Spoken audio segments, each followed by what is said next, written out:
मित्रों नमस्कार। आज हम लोग जानेंगे कि प्रत्याहार से कैसे कैसे क्वेश्चन पूछे जाते हैं। तो सबसे पहले आज हम ये जानते हैं कि इन माहेश्वर सूत्रों में स्वर कितने हैं और व्यंजन कितने हैं। तो हम देखते हैं कि इन 14 सूत्रों में एक से लेकर इन 14 सूत्रों में 1 से लेकर नंबर 4 तक सारे स्वर ही आते हैं। जैसे 1 से अर्थात आयुड़ के आ से लेकर अयौच के चा तक जितने भी वर्ण आते हैं ये सारे के सारे ये सभी स्वर में गिने जाते हैं। जैसे आयुड़ के आ, ई, ऊ, ड़ा को छोड़ देंगे क्योंकि इसके नीचे हलंत है। और इसको छोड़ा क्यों जाता है? क्योंकि यह इत संज्ञक वर्ण है। इनका हलंत्यम से इत संज्ञा हो जाता है और तस् लोपा सूत्र से लोप हो जाता है, अर्थात इनको गिना नहीं जाता है। फिर दूसरे पे आता है री, फिर का को छोड़ देंगे। फिर आगे आता है ए, ओ, ङा को छोड़ देंगे क्योंकि यह भी हलंत है, इत संज्ञक वर्ण है। फिर आगे लिखेंगे ऐ, औ, चा को छोड़ दिया जाएगा। इतने वर्ण 1 2 3 4 5 6 7 8 9 ये 9 वर्ण हमारे स्वर हैं। ये 9 वर्ण क्या हैं? स्वर हैं। इन स्वरों को हम अच भी कहते हैं। अच का मतलब ही होता है स्वर। अब जैसे टेट में ये क्वेश्चन कई बार आया है कि अच को क्या कहा जाता है। अच को स्वर भी कहा जाता है। क्यों? क्योंकि इस अच के अंतर्गत जितने भी वर्ण आते हैं ये सारे स्वर हैं। तो हमारे स्वर कितने हुए? 9। इसी तरह से व्यंजन को क्या कहा जाता है? व्यंजन को कहा जाता है हल। क्यों? क्योंकि हल प्रत्याहार के अंतर्गत सभी व्यंजन वर्ण आते हैं। हल प्रत्याहार के अंतर्गत सभी व्यंजन वर्ण आते हैं। देख लीजिए, यहाँ है वरट में हा से लेकर, है वरट में हा से लेकर हल के ला तक जितने वर्ण आते हैं सभी हमारे व्यंजन हैं। हा से लेकर ला तक जितने भी वर्ण आते हैं ये सारे के सारे व्यंजन हैं। और हल वर्ण या व्यंजन वर्ण, हल वर्ण या व्यंजन वर्ण कितने हैं? हल वर्ण या व्यंजन वर्ण कितने हैं? 33। इस तरह से क्वेश्चन पूछा जाता है और ये टेट में सबसे ज़्यादा क्वेश्चन पूछा जाता है कि स्वर कितने हैं और हल या व्यंजन वर्ण कितने हैं। तो हमारा आंसर होगा, अगर पूछेगा कभी कि स्वर कितने हैं तो हम बताएंगे 9 और हल व्यंजन वर्ण कितना है तो बताएंगे 33। इस तरह से क्वेश्चन इसमें बनता है। और तीसरा बता चुके हैं क्वेश्चन बनेगा जब भी पूछेगा प्रत्याहार कि जैसे कभी पूछ ले कि खर प्रत्याहार के अंतर्गत कौन कौन से वर्ण आते हैं, इसकी जानकारी हम पहले ही वीडियो में आप लोगों को बता चुके हैं। और एक बात जान लीजिए, प्रत्याहार का अर्थ होता है संक्षिप्त करना या संक्षेप। जिनको हम छोटा, जैसे अच है, यहाँ देख लीजिए, जैसे अच है, ये अच में केवल दिख रहा है 2 वर्ण।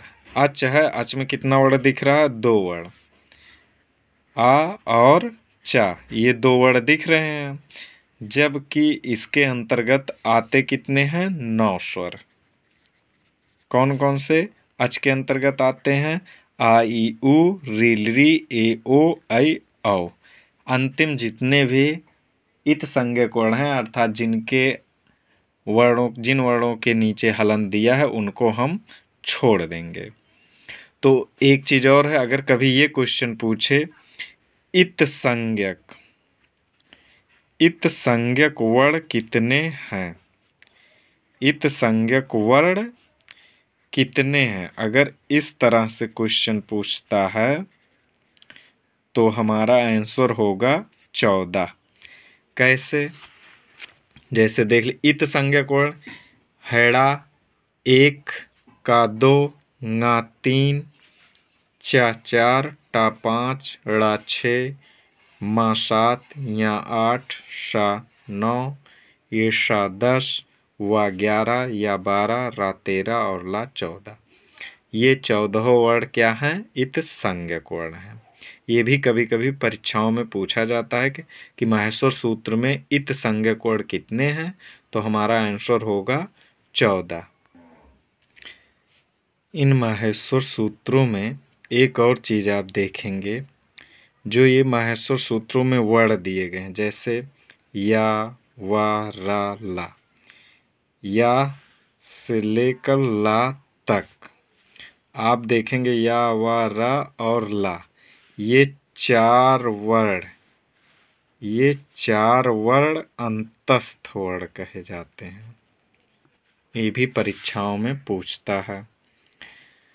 ये हम आपको आगे जब उच्चारण स्थान की चर्चा करेंगे तो वहाँ आपको इसकी जानकारी दी जाएगी। अभी माहेश्वर सूत्रों में आप ये देख लीजिए कि इनका क्रम, इन वर्णों का माहेश्वर सूत्रों में क्रम कैसे रखा गया।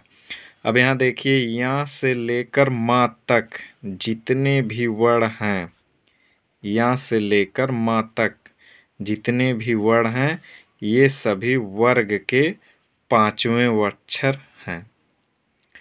जैसे चा, छा, जा, झा, या चा वर्ग के अंतर्गत आता है। चा, छा, जा, झा, या, ये अंतिम वर्ण अर्थात 5वां वर्ण है। इसी तरह से आप देखेंगे कि झा से लेकर धा तक ये सभी आपके वर्ग के चौथे अक्षर आ जाते हैं। और जा, बा, गा, डा, दा, जा से लेकर दा तक ये सभी वर्ग के तीसरे अक्षर आ जाते हैं।